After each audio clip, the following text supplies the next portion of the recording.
नमस्कार दोस्तों आपका स्वागत है मेरे इस चैनल में। जिस चैनल में कभी भी आपको कोई एड्स देखने को नहीं मिलती।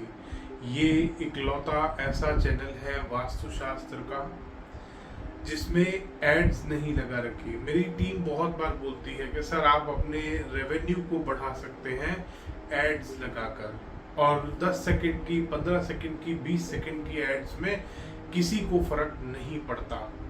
बट मैं हमेशा उनको बोलता हूँ कि जैसे मेरा एक एक मिनट कीमती है, इसी तरह से जो मेरे व्यूअर्स हैं उनका भी एक एक सेकंड कीमती है।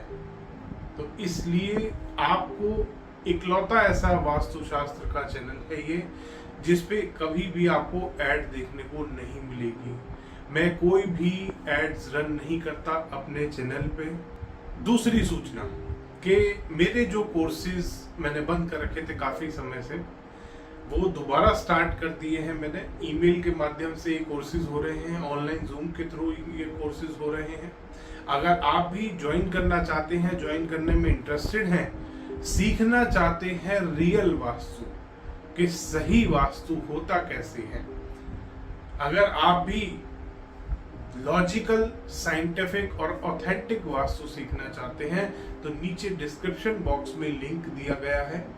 कोर्सेज को ज्वाइन करने के लिए आप उनको ज्वाइन कर सकते हैं। हमारे कोर्सेज को अपना कॉन्टेक्ट डिटेल शेयर कर सकते हैं हमारे साथ कॉन्टेक्ट का फॉर्म में, ताकि हम आपको कॉन्टेक्ट कर लें जल्दी से जल्दी। धन्यवाद दोस्तों। नमस्कार दोस्तों अभी थोड़े दिन पहले मेरे पास सदर्न हेमिस्फीयर की एक बड़ी यूनिक ड्राइंग आई थी। वहां पर जो क्लाइंट है मेरे, उन्होंने कोई वास्तु कंसल्टेंट से दिखाकर वो प्रॉपर्टी परचेज करी। अब आप ध्यान से सुनिएगा, ये कहानी बहुत ही ज्यादा इंटरेस्टिंग है और आई ओपनिंग ये स्टोरी है। तो कंसल्टेंट से दिखा के उन्होंने जमीन परचेज करी। सदर्न हेमिस्फीयर के हिसाब से नॉर्थ ईस्ट फेसिंग जमीन उस कंसल्टेंट ने उनको दिलवाई, और उनके पास बिल्डर ने अलाउ कर दिया, क्योंकि बहुत अच्छा कोई बिल्डर था, उसने अलाउ कर दिया कि मैं आपके हिसाब से एक्सटीरियर में तो मैं चेंजेस नहीं कर सकता, इंटीरियर में मैं आपको अलाउ कर रहा हूं, आप चेंजेस कर लीजिए। तो उस कंसल्टेंट से उन्होंने ड्राइंग बनवाई, और दोस्तों नॉर्दर्न हेमिस्फीयर के हिसाब से काफी अच्छी ड्राइंग उन्होंने बनाई कंसल्टेंट ने। सबसे बड़ी गलती यही करी कि उन्होंने नॉर्दर्न हेमिस्फीयर का वास्तु सदर्न हेमिस्फीयर में कर दिया। वो जो क्लाइंट है मेरे, जिन्होंने ड्राइंग भेजी, तो जब उनका मकान बन गया, उन्होंने रहना शुरू कर दिया, उसके बाद जब समस्याएं शुरू हुई, बहुत अच्छा नॉर्दर्न हेमिस्फीयर के हिसाब से अगर मैं मैप देखूं तो लगभग 80 to 90% वो वास्तु से बना हुआ था, और सदर्न हेमिस्फीयर के हिसाब से अगर मैं उस नक्शे को देखूं, उस मैप को देखूं, तो वो 15% भी वास्तु के हिसाब से नहीं था। वो इतना ज्यादा बिगड़ा हुआ नक्शा था क्योंकि उस कंसल्टेंट ने नॉर्दर्न हेमिस्फीयर का वास्तु ऑस्ट्रेलिया में अप्लाई कर दिया था, और एक के बाद एक मुसीबत आई जा रही थी। जिस दिन से वो उस घर को, पहले कंस्ट्रक्शन में उनके प्रॉब्लम आई, बिल्डर को प्रॉब्लम आई, बहुत रेप्यूटेड बिल्डर है वो ऑस्ट्रेलिया के जिनके पास वो प्रोजेक्ट था, और पहले बिल्डर को प्रॉब्लम आई उस प्रोजेक्ट को कंप्लीट करने में। उसके बाद बिल्डर की भी प्रॉब्लम, चलो जैसे तैसे उसने अपना, क्योंकि एक बहुत बड़ा नाम है उनका, तो उसने वो प्रोजेक्ट कंप्लीट कर दिया। उसके बाद जब उन्होंने रहना शुरू किया, हस्बैंड वाइफ और उनके बेटे ने, उनको एक के बाद एक समस्याएं आई।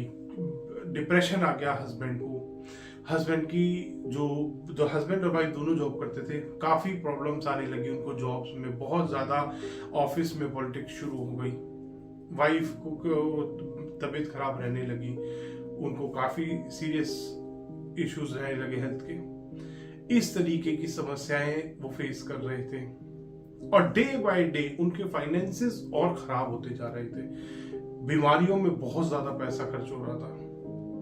फिर उन्होंने ड्राइंग मेरे पास भेजी, उन्होंने ऑनलाइन थोड़ा रिसर्च किया, देखा कि सदर्न हेमिस्फीयर का वास्तु वो नहीं है जो नॉर्दर्न हेमिस्फीयर में लोग कर रहे हैं। सदर्न हेमिस्फीयर का वास्तु डिफरेंट है। तब उन्होंने मेरे पास ड्राइंग भेजी और फिर मैंने उनको बताया कि आपने ये जो कर दिया है ये बहुत ही बड़ा ब्लंडर किया है। ये नॉर्दर्न हेमिस्फीयर का वास्तु किसी वास्तु कंसल्टेंट ने आपके घर में अप्लाई कर दिया है सदर्न हेमिस्फीयर में, जो कि टोटली गलत कर दिया है उसने। नॉर्दर्न हेमिस्फीयर के हिसाब से वो वास्तु अच्छा था, सदर्न हेमिस्फीयर के हिसाब से वो पूरा उल्टा था। मास्टर बेडरूम गलत आ रहा था, किचन बिल्कुल गलत बना रखी थी, सारे टॉयलेट्स गलत दिशा में आ रहे थे, पूरा उल्टा नक्शा बना रखा था। तो दोस्तों, अगर आप भी रहते हैं सदर्न हेमिस्फीयर में तो एक बार ध्यान जरूर दीजिएगा कि आप वास्तु कराना चाहते हैं तो ढंग से कराइए। सदर्न हेमिस्फीयर का वास्तु नॉर्दर्न हेमिस्फीयर से लगभग 20 से 25% तक अलग होता है, जिसके कारण बहुत मेजर चेंजेस आपके मैप में आते हैं। और बहुत सारे जो मैप भी हम बनाते हैं, जो हम हाउस कंस्ट्रक्ट करते हैं इंडिया में, सदर्न हेमिस्फीयर में, ऑस्ट्रेलिया में, उनमें भी डिफरेंस है।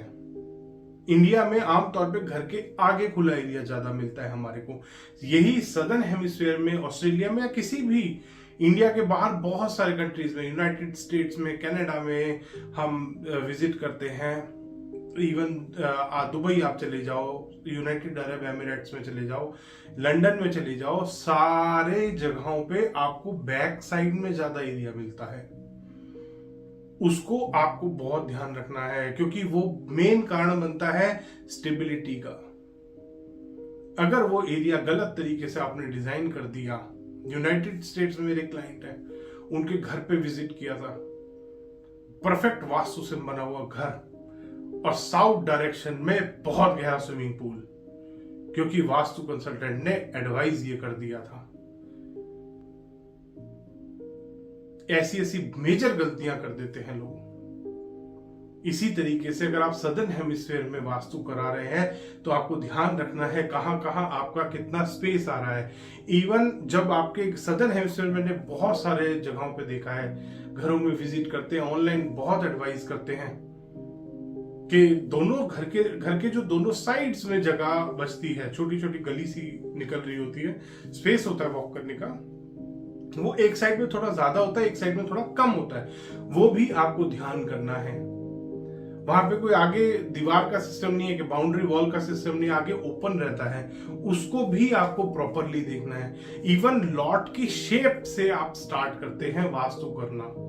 सबसे पहले आपको लॉट का शेप देखना है, फिर आपको देखना है आपकी उसमें बिल्डिंग कहाँ आ रही है, कौन सी साइड पे आप कितना स्पेस छोड़ रहे हैं, किस तरीके के प्लांट्स वहां पे लग रहे हैं। आगे भी बहुत बार कॉमन एरिया में भी प्लांट्स होते हैं रोड के साइड में, बहुत बार आप भी अपने घर के आगे छोटा सा गार्डन बनाने का स्पेस होता है, उसका ड्राइववे होता है, वॉकवे होता है। सारी चीजें जब डिजाइन करते हैं तो आपको ध्यान करना है आप सदर्न है जिस कंट्री में आप हो, स्पेशली क्योंकि यूनाइटेड स्टेट्स और इंडिया के वास्तु में भी थोड़ा बहुत फर्क आता है, तो जिस कंट्री में आप हैं उस कंट्री के वास्तु के हिसाब से आपको वो अप्लाई करना है।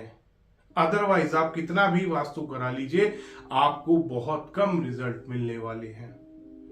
धन्यवाद दोस्तों, वीडियो पसंद आया तो इसको लाइक करें, शेयर करें और चैनल को सब्सक्राइब करना ना भूलें।